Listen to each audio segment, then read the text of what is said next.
how I started my game in 2D and converted it to 3D, and what problems I faced during that. After making my first 2D tutorial based game, I was full of energy to start working on my own idea, a 2.5D platformer in a kind of 2D environment. But how to?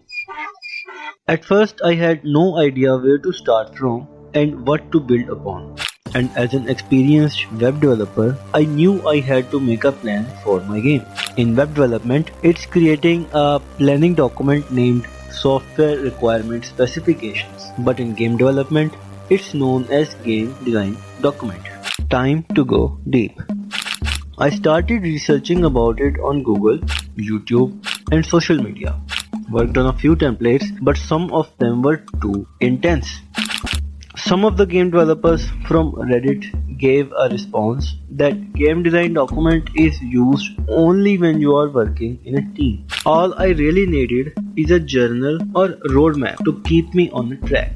After making a roadmap, I knew that I needed a look of a warehouse. For that, I needed a floor, a background wall, warehouse racks, trusses, and hanging platforms. After finalizing the list, I started searching for free assets in 2D first. To my disappointment, I found nothing. With a heavy heart, I started building it in Photoshop. At first I made this. The truss took a lot of my time, so I used free texture from Google and voila! 3 checks were complete. Next in the list was racks. I tried looking out for free 2D assets, but again I found nothing. In 3D there was this amazing asset, but it was not in synchronization with the proportions I set in my already built environment. Again I tried building it in Photoshop and it looked like a stool.